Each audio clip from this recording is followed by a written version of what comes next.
O que é uma psicanálise? Como procurar um psicanalista, né? O que está em jogo nessa escolha? Quanto tempo dura uma análise? Quanto tempo dura uma sessão de análise? O que é ir para um divã? E o que é que eu vou tratar quando eu procuro um psicanalista? Essas são questões, né, que perpassam o imaginário de quem está aí buscando responder sobre o enigma do próprio sintoma.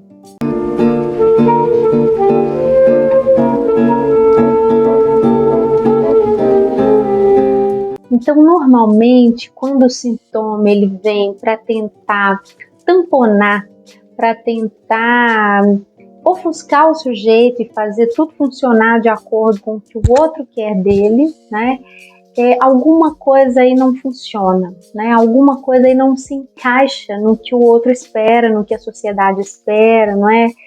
E esse ponto de não encaixe, ele pode trazer então um desarranjo, um desencontro. É nesse momento que o sujeito vai buscar uma análise, né? Normalmente ele busca uma psicanálise quando ele quer voltar para o trilho, voltar ao normal, vamos dizer assim, né? Ele quer voltar a ser o que o outro espera dele, né? Aí é que está uma diferença entre uma análise e um processo terapêutico, um coaching, né? Enquanto esses vão procurar fortalecer, né, o sujeito, o ego, trazer aí uma personalidade robusta que vai então se fortificar, não é, para estar apto para a sociedade, para responder, para ter sucesso, não é?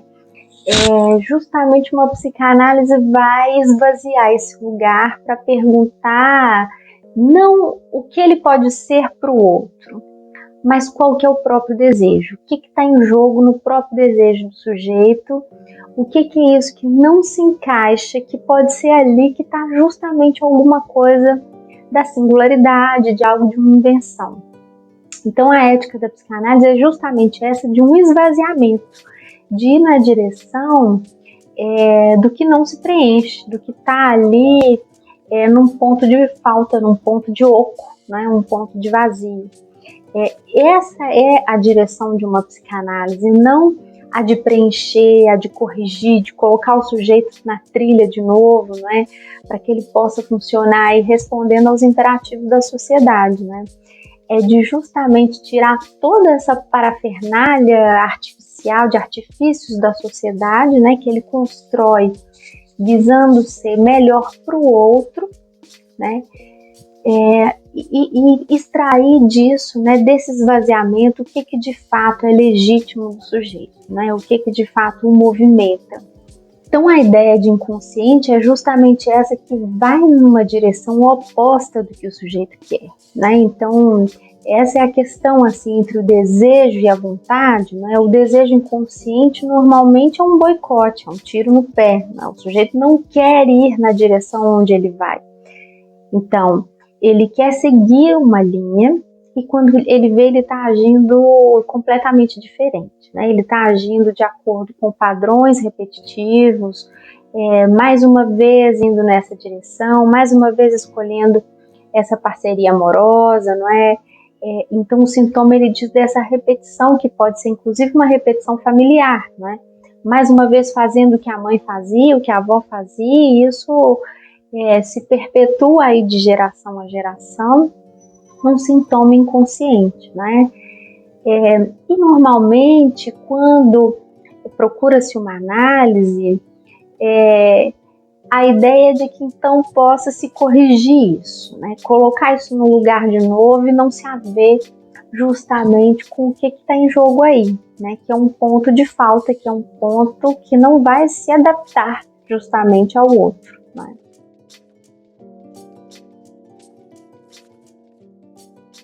Então é nesse momento de uma análise, não é, quando o próprio sujeito se pergunta o que eu estou buscando disso tudo, né? O que eu, embora esteja traçando um caminho, eu estou indo para outra direção, né? O que importa numa análise não é o que o sujeito diz que ele quer, mas é o que ele age, como ele faz, né? Então, e que normalmente são duas direções contrárias, né? O sujeito diz que quer ir numa direção, mas faz todo um labirinto para chegar em outra direção, né? Então é nesse momento em que isso se transforma num enigma, não é? O que está em jogo aí? E ele direciona isso ao analista. Então a transferência é essa que vai fazer com que tudo que o sujeito repete lá fora, ele vai levar para dentro de uma análise, né? Ele vai repetir com o analista exatamente o modo como a lógica inconsciente que ele está habituado no mundo externo, vamos dizer assim, né? Então é esse processo de transferência que vai possibilitar de que se trate ali o sintoma. Né?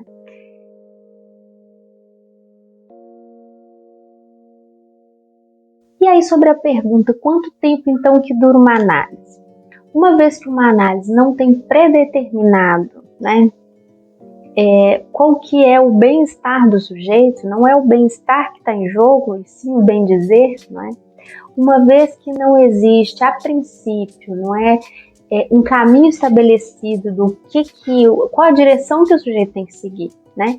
Porque uma coisa é quando eu sei que, né, ou enquanto profissional, o caminho vai ser de traçar o sucesso profissional, né, do cliente, vamos dizer assim, né?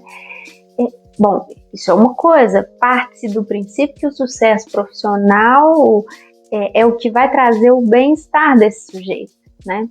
Mas aí tem uma suposição, porque não necessariamente é isso que vai fazer o sujeito feliz, vamos dizer assim, né? É isso que está em jogo para a psicanálise, é essa pergunta, o que é de fato que faz esse sujeito feliz na vida, e não feliz da vida a partir de um ponto de vista externo, do que a sociedade diz que é felicidade, né? É uma desconstrução que está em jogo. É por isso que o Lacan diz que esse que chega numa análise procurando se conhecer melhor, ele despacha, né? Porque o que está em jogo aí é muito mais um autodesconhecimento do que um autoconhecimento, não é? É desconstruir todo esse aparato de desejo do outro, não é? E aí o sujeito se pergunta a partir desse desejo do outro o que é próprio, o que é singular. O problema é que esse próprio é justamente o que não se encaixa no outro, e por isso é tão difícil esse processo. Quanto tempo que é necessário para que o sujeito faça desse próprio, desse não encaixe, alguma coisa singular, né? Que ele saiba fazer com isso algo em prol dele mesmo, não tem um tempo determinado, né? E aí pode ser um tempo maior, como pode ser um tempo curto, né? Quem decide o momento e se autoriza de um fim de análise é o próprio paciente, né? É o próprio analisante. Não é o analista que vai determinar quando ele está bem ou não, né? E seria um disparate, porque aí é a partir do princípio que o analista sabe mais do que o próprio sujeito sobre a sua vida, a sua condução e o seu bem, né?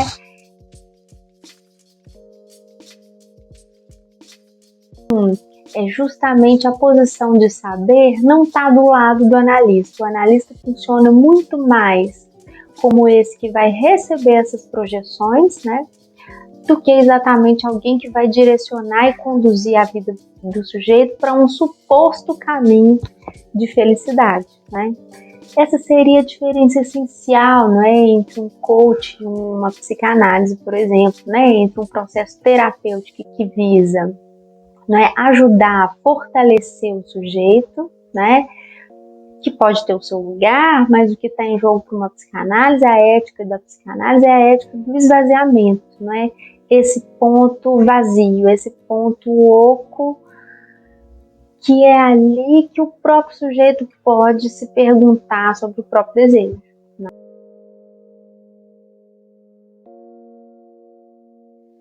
Então, com tudo isso, é preciso entender que o sintoma, ele é uma amarração que o sujeito faz, é uma estratégia de defesa importante, que não é alguma coisa que o profissional vai liquidar, vai acabar com aquele sintoma, ele vai eliminar.